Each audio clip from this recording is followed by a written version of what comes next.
Agora você vai ver provas, verdadeiras provas que a reencarnação existe.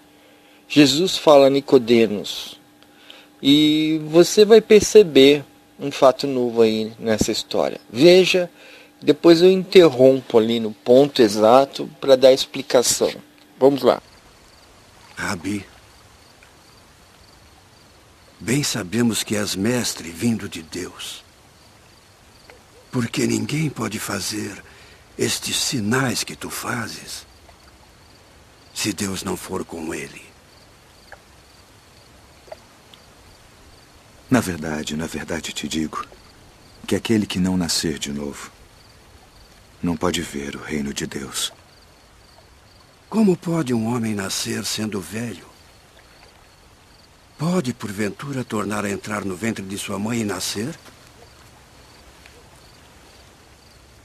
Na verdade te digo que aquele que não nascer da água e do Espírito não pode entrar no reino de Deus. O que é nascido da carne é carne. E o que é nascido do Espírito é Espírito. Não te maravilhes de te ter dito: necessário vos é nascer de novo.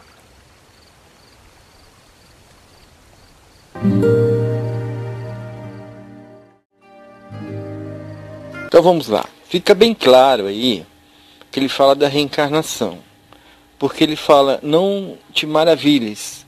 Quer dizer, não te espante com o que eu estou te dizendo. Não, ele não fala sobre batismo, como os evangélicos falam, porque isso não ia espantar ninguém. E ele não fala sobre a conversão da pessoa aceitar Cristo no seu coração, como os evangélicos também falam. É sobre reencarnação. E Nicodemos até fala como que pode um velho nascer novamente, né? E quando ele fala é necessário nascer da carne e do espírito, porque o corpo é carne, é matéria, então é necessário o espírito reencarnar na carne e renascer no espírito. Quando desencarna, você vai para o plano espiritual e renasce no espírito, quer dizer, é como se você renascesse no plano espiritual novamente, porque você se esquece de como era o plano espiritual, então você aprende tudo de novo. Eu te convido agora a ver um vídeo muito polêmico e que está tendo muito acesso, que fala das grandes transformações que vai haver no mundo de 2019 até 2057. E muito desencarne coletivo. Muita gente vai achar que o mundo vai acabar, mas o mundo não vai acabar. Vai haver uma grande mudança. 900 milhões de pessoas de todos os países virão para o Brasil. O Brasil vai acolher a todos. O Brasil vai levar alimento para fora. Vários videntes estão prevendo isso. Por isso que vai ser a pátria do Evangelho. Porque eles serão reunidos aqui e aqui eles conhecerão o espiritismo kardecista. E levarão para os seus países no futuro o espiritismo kardecista, que hoje é conhecido só no Brasil. É por isso que a pátria do Evangelho será a pátria do Evangelho, não é agora. Clique no link, vai abrir a tela no seu navegador e depois você assiste, continua, termina esse, dê o seu like. Então agora você vai ver 3 casos. Né? Um de um menino que ele aponta no álbum de foto quem ele foi na vida passada. Ninguém tinha mostrado para ele aquele álbum, ninguém tinha falado do avô dele. E ele fala coisas para o pai que o pai não sabia. Que quem sabia era o avô. And when was the next time that he said something that suggested he had information, that he knew things about your dad? Gus said, I had a sister, but she died. She's a fish now. And we said, she's a fish? What do you mean? What happened? And he said, well, some bad guys hurt her. Mm-hmm. And that really made me stop, because I only recently heard the whole facts of this story about my father's sister. And she indeed was murdered, and she was thrown into San Francisco Bay. Segredo de família. Gus não podia conhecer essa história porque nem Ron sabia sobre a irmã do pai. Como seu filho poderia saber? Depois você vai ver o caso de um outro menino que foi policial, levou um tiro e nasceu como filho da sua filha. E ele, aonde a bala perfurou, ele também nasceu com uma marca, aonde a bala o matou na vida passada. Ian está muito doente. Que tipo de roupa você quer vestir? O filho de Maria Hagedorn sofre uma estranha doença cardíaca. Se ele se cansar muito, fica sem ar e desmaia. As visitas ao cardiologista são frequentes e a observação contínua é indispensável. O pequeno Ian passou por 6 grandes cirurgias do coração antes dos 4 anos. O que fez com que Jim Tucker se interessasse pelo caso foi um acontecimento que teve lugar 1 ano antes de Ian nascer. Meu pai era policial e ele entrou numa loja e sabia que estava acontecendo alguma coisa. 2 caras que estavam no balcão tiraram uma metralhadora debaixo do casaco e a apontaram para o gerente. Meu pai tirou sua arma e disse: abaixem as armas, polícia! E um deles disparou contra ele imediatamente. Jim Tucker e Maria Hagedorn estudam o laudo da autópsia do pai dela. A causa da morte fica clara para qualquer pessoa que leia o relatório. O pai de Maria faleceu devido à ruptura de uma artéria pulmonar causada por um ferimento à bala, a mesma artéria que causa os problemas de Ian. Mas aconteceu uma outra coisa que é ainda mais estranha para a mãe de Ian. Na primeira vez ele devia ter por volta de 3 anos e eu estava trabalhando no escritório e ele fazia muito barulho. E eu tinha ameaçado bater nele se ele não parasse. Então ele olhou para mim e disse: quando você era pequena e eu era seu pai, você se comportou mal muitas vezes e eu nunca bati em você.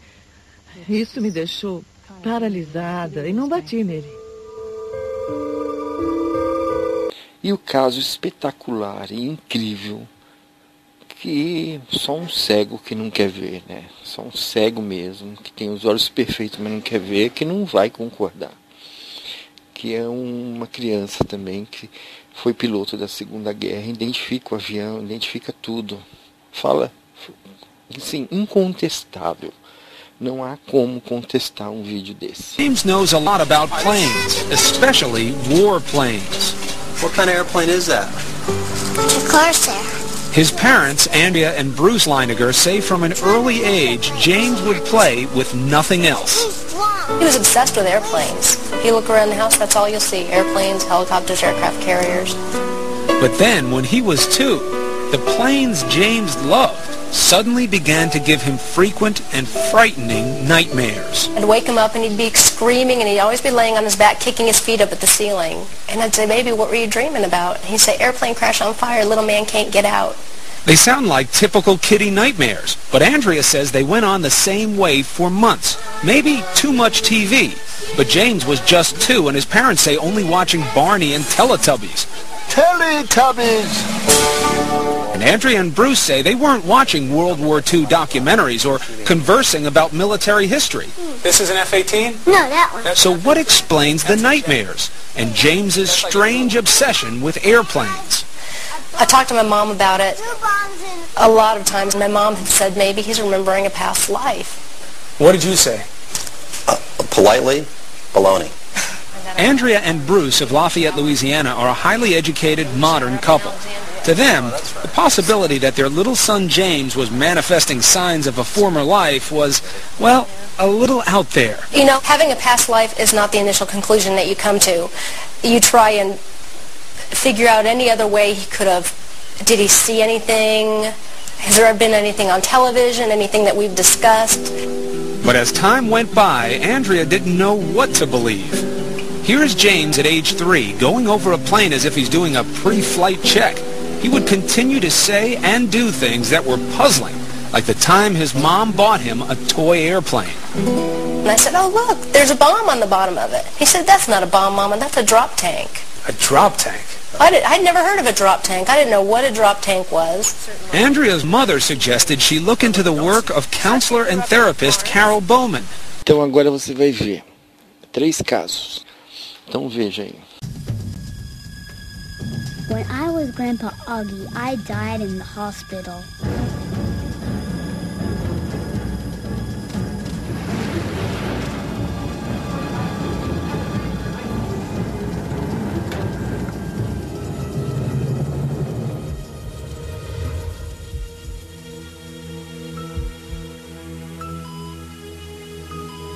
When I went to heaven, God gave me a card.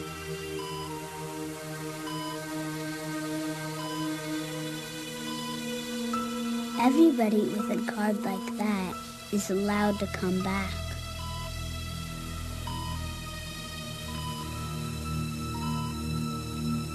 I want it to come back.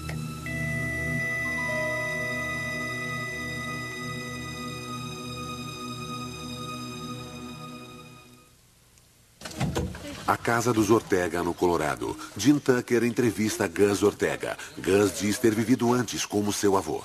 And how about your grandmother? Yeah. And were you a little boy when you were doing that, or was that when you were big? That was when you were big?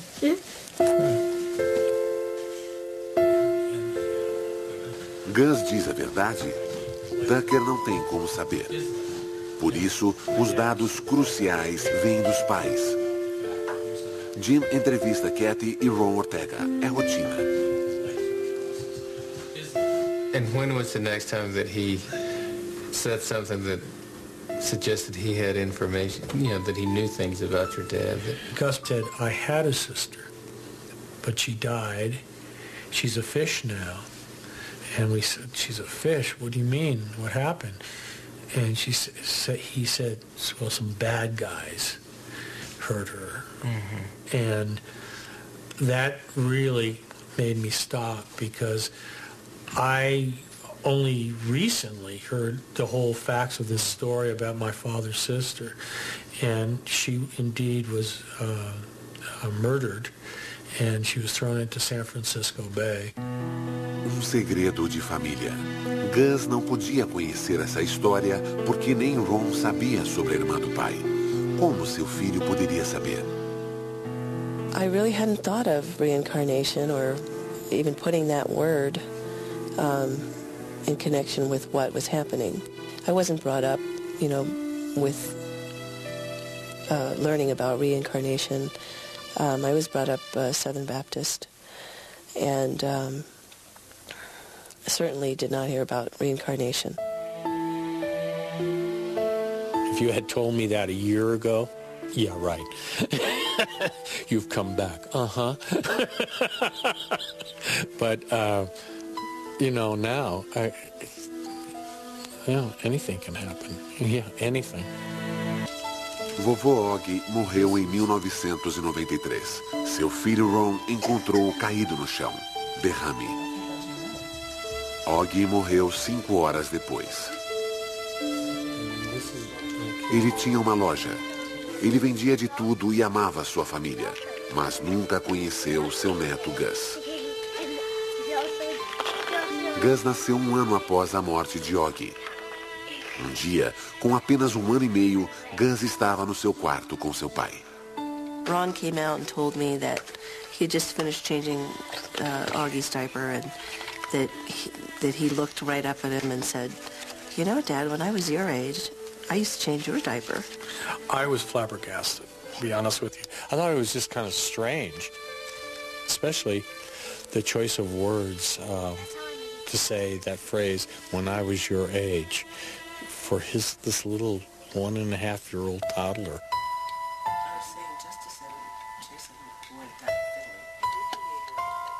He started talking about Grandpa, and just the little things he was saying that we knew he couldn't have known because he never met Grandpa. His grandfather died a year before he was born. So, we were pretty puzzled about it. Um dia, Ron trouxe fotos antigas para casa e algo mais notável aconteceu. I said, "Oh, look at this old photograph." And he came up to it and he goes, "Oh, there's me." I mean, I was like just totally astounded, it just stopped me, cold. I mean, because how would he know that? Gus diria mais coisas assim nos anos seguintes. Ele se lembraria de episódios da vida do avô dos quais Ron mal se lembrava. E ele os viveu. Gus sabia mais do seu avô do que deveria. Mommy and Daddy could not get me out. I stayed with the fire. The fire was hot. I know Mommy and Daddy will be happy when I come back. A memória de uma criança. Não da morte, mas de uma vida nova. Existe vida após a morte? Uma pergunta antiga. Na Universidade de Virgínia, em Charlottesville, cientistas investigam alegações de reencarnação. Há 40 anos, tentam explicar relatos de crianças que falam de uma vida passada. Histórias como desta garota que diz ter morrido afogada e que reencarnou. Ou deste garoto de 6 anos que era policial em Nova York e foi morto em serviço. Ou deste garoto que lembra viver como seu próprio avô. Há milhares de histórias assim, e o Dr. Jim Tucker reuniu muitas delas. Quando eu era grande, eu era um policial.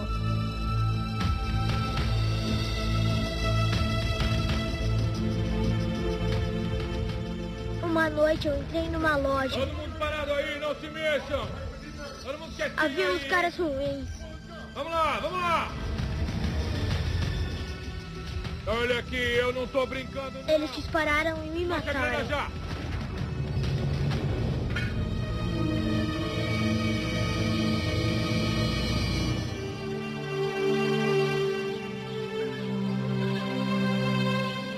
Pensacola é o lugar onde mora Maria Hagedorn.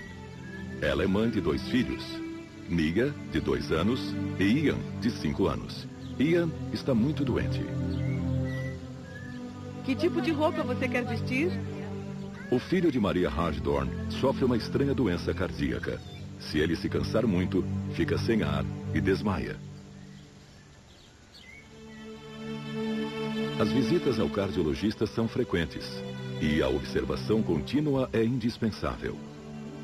O pequeno Ian passou por 6 grandes cirurgias do coração antes dos 4 anos. Ele era um menino saudável, de quase 4 quilos, e eles o levaram para dar um banho, segundo disseram. Mas demoravam para voltar. Passou mais de 1 hora e eu mandei meu marido ver o que tinha acontecido com o bebê. Ele voltou mais tarde, com 2 médicos, e todos choravam muito, estavam perturbados. Senti que as notícias não eram boas. Os médicos disseram a Maria que Ian não passaria daquele dia. Somente uma operação de emergência poderia salvar sua vida. 6 horas depois de nascer, Ian enfrentou uma cirurgia cardíaca. Ian tinha um subdesenvolvimento da válvula pulmonar, que é esta artéria aqui que vemos neste desenho. Isso fez com que o lado direito do seu coração não se desenvolvesse. E isso causa falta de oxigênio no sangue. E isso faz com que ele fique sufocado, porque não é enviado oxigênio suficiente ao cérebro e ao resto do corpo.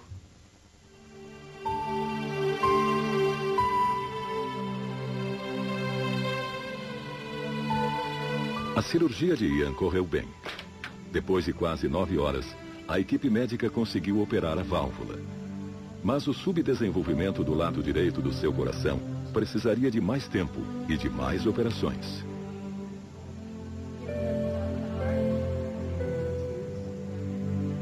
A vida de Ian ainda está ameaçada. O que fez com que Jim Tucker se interessasse pelo caso foi um acontecimento que teve lugar 1 ano antes de Ian nascer. Meu pai era policial e ele entrou numa loja e sabia que estava acontecendo alguma coisa. 2 caras que estavam no balcão tiraram uma metralhadora debaixo do casaco e a apontaram para o gerente. Meu pai tirou sua arma e disse: abaixem as armas, polícia! E um deles disparou contra ele imediatamente. Jean Tucker e Maria Hagedorn estudam o laudo da autópsia do pai dela. A causa da morte fica clara para qualquer pessoa que leia o relatório. O pai de Maria faleceu devido à ruptura de uma artéria pulmonar causada por um ferimento à bala, a mesma artéria que causa os problemas de Ian. Mas aconteceu uma outra coisa que é ainda mais estranha para a mãe de Ian. Na primeira vez, ele devia ter por volta de 3 anos. E eu estava trabalhando no escritório e ele fazia muito barulho. E eu tinha ameaçado bater nele se ele não parasse. Então, ele olhou para mim e disse: quando você era pequena e eu era seu pai, você se comportou mal muitas vezes e eu nunca bati em você. Isso me deixou paralisada e não bati nele. Foi então que Ian começou a falar mais sobre o avô. Quando eu era menina, tínhamos 2 gatos, um preto e um branco. O preto era Maniac e o nome do branco era Boston. Então, um dia eu estava fazendo não sei o quê e o Ian disse: mamãe, quando você era pequena e eu era seu pai, qual era o nome do meu gato? E eu respondi: Maniac. E ele disse: não, o branco. E eu respondi: Boston. E ele falou: eu chamava ele de Boston, não é? Ele sabia a cor dos gatos e o apelido que somente meu pai usava para chamar o Boston. Maria ouviu muitas histórias desse tipo contadas por Ian. Ela está convencida de que Ian é a reencarnação do pai dela. Mas não são só as histórias, mas as provas físicas, a correlação entre a doença cardíaca de Ian e o ferimento mortal do seu pai, que acabaram com todas as dúvidas que ela poderia ter. Muitos destes casos envolvem lembranças e declarações e comportamentos. As marcas de nascença são coisas completamente objetivas e que estão muito além das lembranças ou das coincidências. Pode ser que a memória de Ian o esteja enganando. Talvez suas declarações estejam relacionadas com o avô por pura coincidência. Mas a combinação das lembranças com a evidência física é muito convincente. Eu não queria voltar, mas Deus me deu para você. Deus deu você para sua mãe? É. Mesmo você não querendo voltar? Uhum. O caso Ian Hagedorn levanta a questão: o que significam todas essas provas? Obviamente, há perguntas muito importantes que nem começamos a tentar responder, como: existe a alma?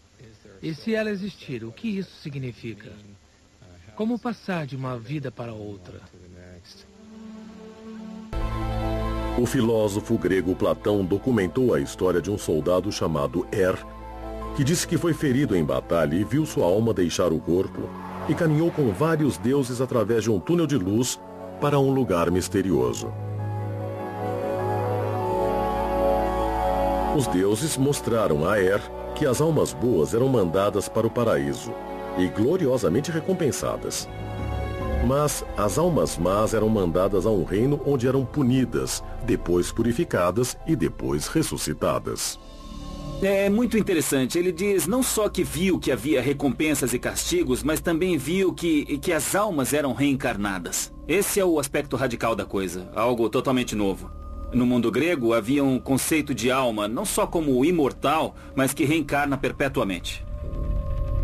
O que empolga é que há muitas evidências apontando para a realidade da alma. Em outras palavras, parece haver em nós uma parte espiritual, sobrenatural, não física, que transcende e sobrevive à morte e que prossegue e vive para sempre.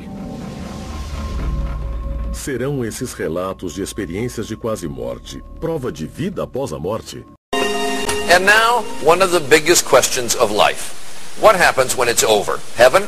Hell? Nothing? Or might there be a fourth possibility, reincarnation? Could we come back as someone else? Here's Chris Cuomo with 2 down-to-earth parents who thought they understood the mysteries of life. That is, until their toddler began to talk. On March 3, 1945, a 21-year-old Navy fighter pilot on a mission over the Pacific was shot down by Japanese artillery. His name might well have been forgotten, were it not for the remarkable, some might say unbelievable story of a little boy named James. Okay, this is really tough. I need somebody to help me. All right, I'm the volunteer. What do you want me to do? Okay, I'm just going to climb this thing, and you have to hold me in case I fall. Done. James Leiniger is all boy, 6 years old, and full of spirit. This is a special plane. It goes in reverse. You don't see a lot of that. James knows a lot about planes, especially war planes. What kind of airplane is that? It's a Corsair. His parents, Andrea and Bruce Leiniger, say from an early age, James would play with nothing else. He was obsessed with airplanes. You look around the house, that's all you'll see. Airplanes, helicopters, aircraft carriers. But then, when he was 2, the planes James loved suddenly began to give him frequent and frightening nightmares. I'd wake him up and he'd be screaming and he'd always be laying on his back kicking his feet up at the ceiling. And I'd say, baby, what were you dreaming about? And he'd say, airplane crash on fire, little man can't get out. They sound like typical kiddie nightmares, but Andrea says they went on the same way for months. Maybe too much TV. But James was just 2 and his parents say only watching Barney and Teletubbies. Teletubbies! And Andrea and Bruce say they weren't watching World War II documentaries or conversing about military history. This is an F-18? No, that one. So what explains the nightmares and James's strange obsession with airplanes? I talked to my mom about it a lot of times. My mom had said maybe he's remembering a past life. What did you say? Politely, baloney. Andrea and Bruce of Lafayette, Louisiana are a highly educated, modern couple. To them, the possibility that their little son James was manifesting signs of a former life was, well, a little out there. You know, having a past life is not the initial conclusion that you come to. You try and figure out any other way he could have. Did he see anything? Has there been anything on television, anything that we've discussed? But as time went by, Andrea didn't know what to believe. Here is James at age 3, going over a plane as if he's doing a pre-flight check. He would continue to say and do things that were puzzling, like the time his mom bought him a toy airplane. And I said, oh, look, there's a bomb on the bottom of it. He said, that's not a bomb, Mama, that's a drop tank. A drop tank? I'd never heard of a drop tank. I didn't know what a drop tank was. Andrea's mother suggested she look into the work of counselor and therapist Carol Bowman. Bowman has written 2 books, both supporting the proposition that sometimes the dead can be reborn. We are taught from a very early age in this culture, in the Judeo-Christian culture, that reincarnation doesn't exist. Once you observe this in a child, and the evidence is very compelling, you have to open up to another explanation for what is going on. Bruce was deeply skeptical. He said there has to be a logical explanation. I don't believe in past lives. I don't believe in this stuff. Here it comes. But with the violent nightmares recurring 3 and 4 times a week, the Leinigers felt they had to do something. So with guidance from Bowman, they cautiously began to encourage James to share his memories. They say the result was startling. The nightmares immediately started reducing in frequency. He went down from 3 or 4 times a week to maybe 1 a week, 1 every other week. And at that point was when he started to articulate more about these past life memories. Seems normal enough, a little boy improving when his troubles are directly addressed. But Bowman says this is more, that James was forthcoming because this is the age when former lives are most easily recalled. They haven't had the cultural conditioning, the layering over of experience in this life, so that the memories can percolate up more easily. These memories tend to fade between the ages of 5 to 7. His parents say between the ages of 2 and 4, James would reveal extraordinary details about the life of a former fighter pilot, mostly at bedtime, when he was drowsy. Bruce said, what happened to your plane? He said, it crashed on fire. And Bruce said, why did your airplane crash? And he said, it got shot. And Bruce said, well, who shot your plane? And I'll never forget the look on his face. He went, oh. The Japanese. Still, despite these extraordinary stories, Bruce remained dubious, almost to prove they couldn't be true. He began to piece together the details James was sharing. And what he found, he says, shook him to the core. For in many instances, the stories appeared to match the facts. James seemed to be recalling real events, real people, in the life of a man who'd been dead for almost 60 years.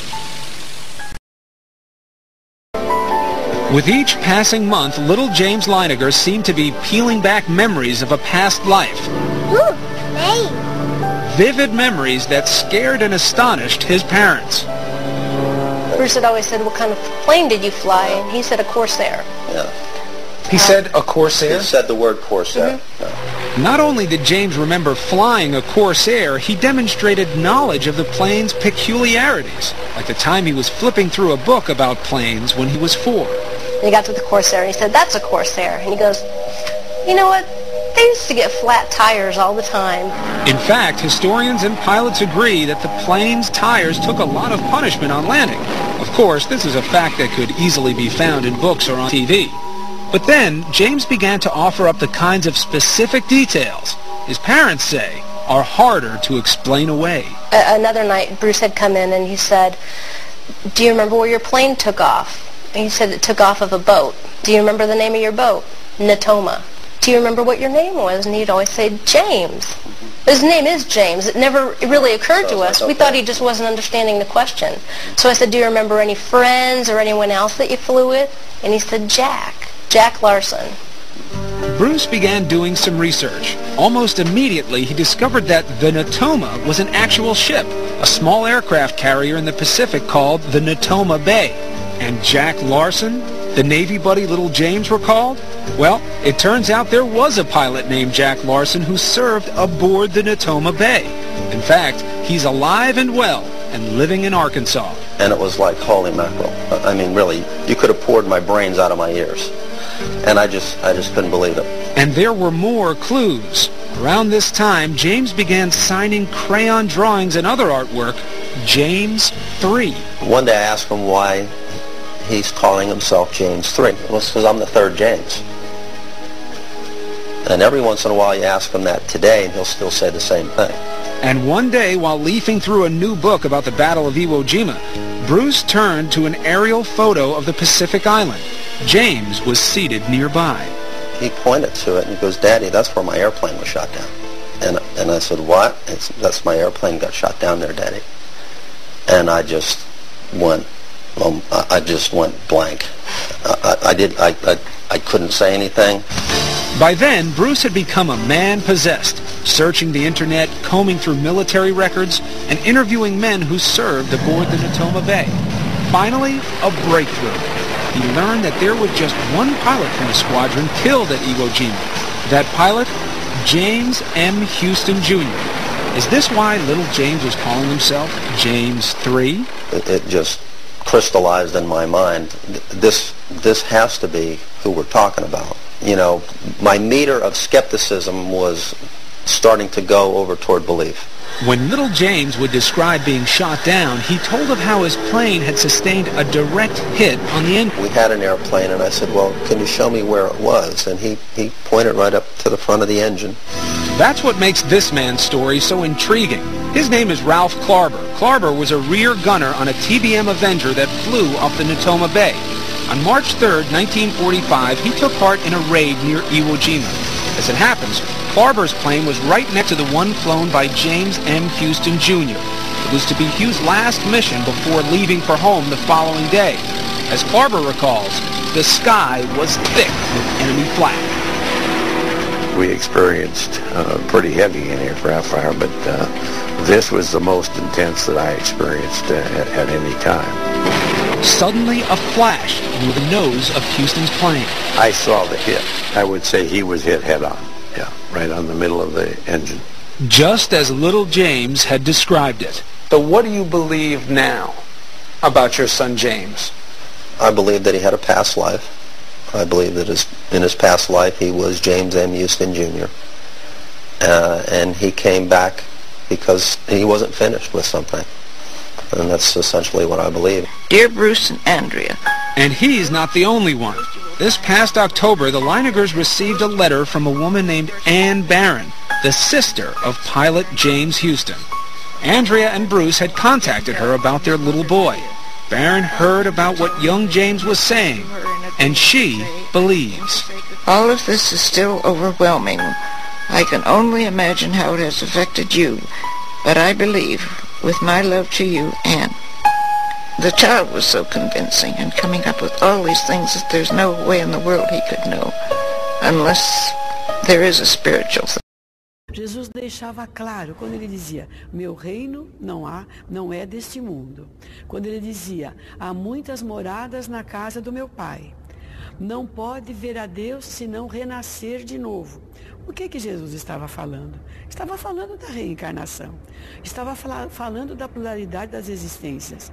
Jesus deixava muito claro todas essas verdades que o Espiritismo veio trazer a lume.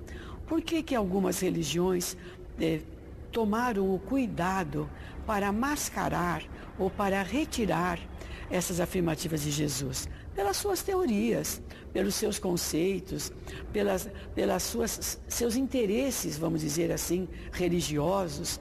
Cada religião molda de acordo com a sua interpretação. As informações que temos basicamente no Espiritismo, nós as encontramos na vida de Jesus. Quando Jesus, por exemplo, dizia assim, a cada um segundo suas obras.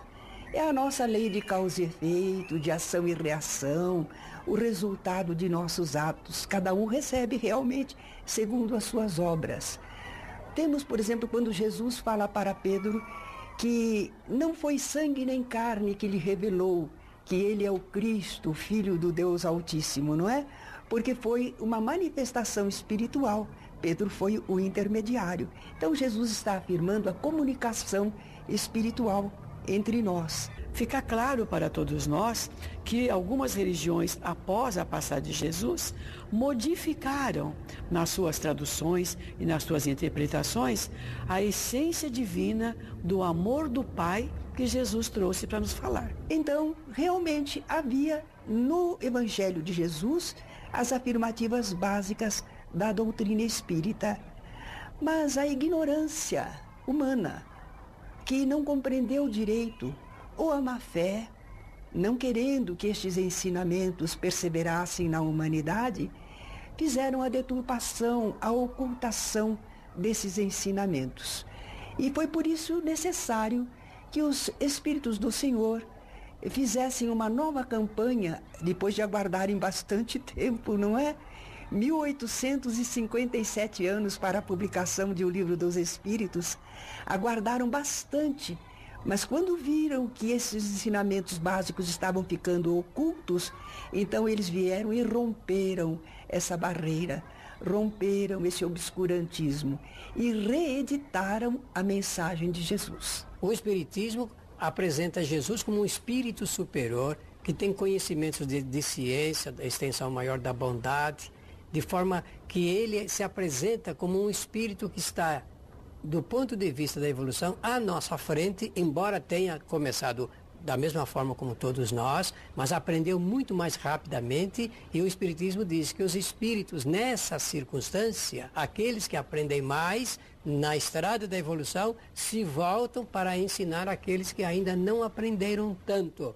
E o Espiritismo, então, tem Jesus na condição de um educador espiritual. Ele apresenta para o mundo noções da verdadeira realidade espiritual do homem. Jesus é esse espírito tão grandioso que ele não cabe nas páginas da história. O Espiritismo vem como consolador prometido com o compromisso científico, filosófico, de devolver à humanidade esse Jesus que ficou perdido nos cultos, que ficou perdido atrás de toda uma política humana, que ficou sepultado numa teologia da natureza.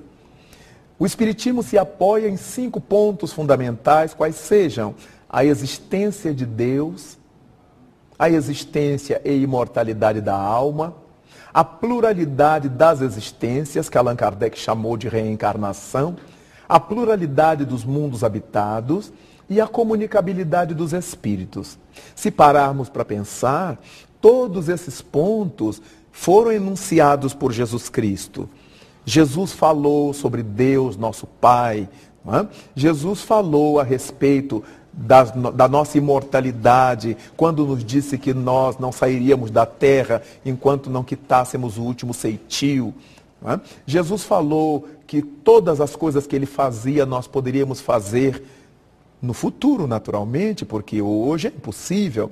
Então, ele lança seus ensinamentos para a vida futura.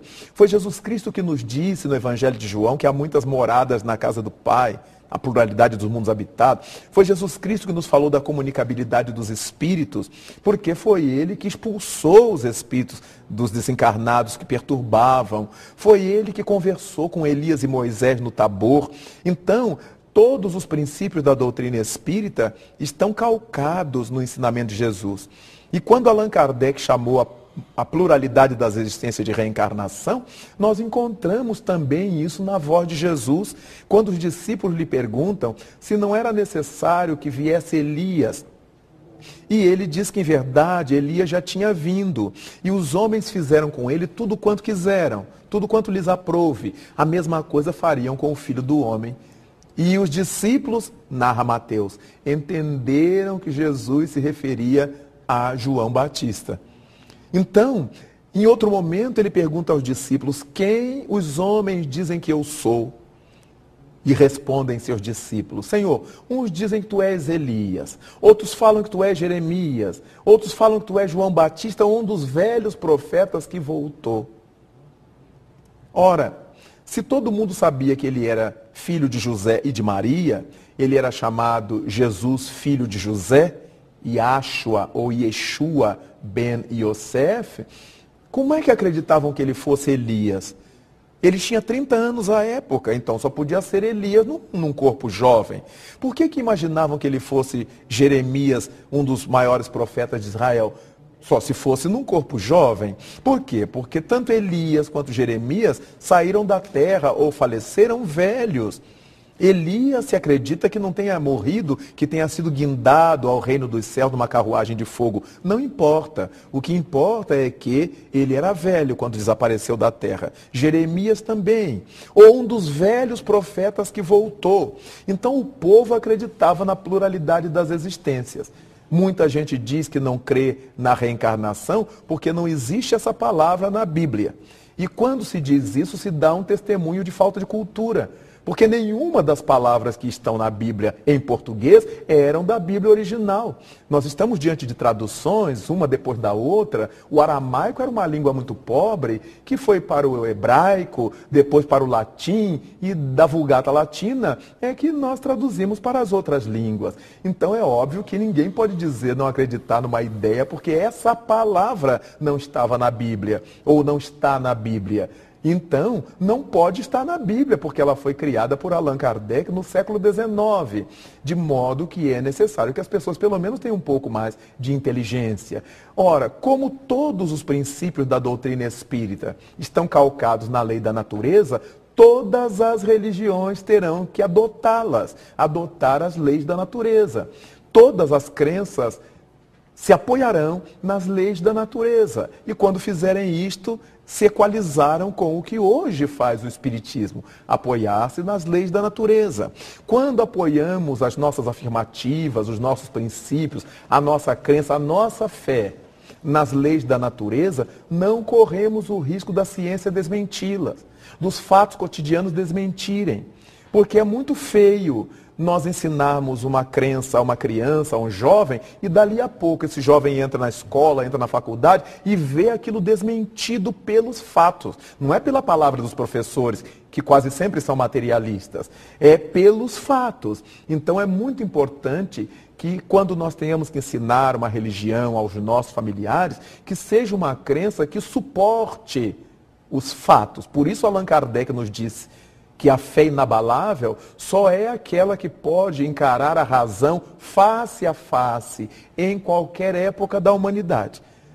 Se os princípios de uma crença religiosa enfrentam o conhecimento científico, não dizendo que ele é mentiroso, mas assimilando-o para melhor entendimento da vida, obviamente, essa crença é racional, essa crença é fundamental. E todas as religiões, sem sombra de dúvida, terão que adotar, mais dia menos dia, as leis da natureza, porque ninguém suportará acreditar em alguma coisa porque o teólogo A ou B acaba de dizer. Nós temos que acreditar naquilo que o nosso discernimento conseguiu assimilar, aquilo que a nossa inteligência conseguiu entender lógica e claramente.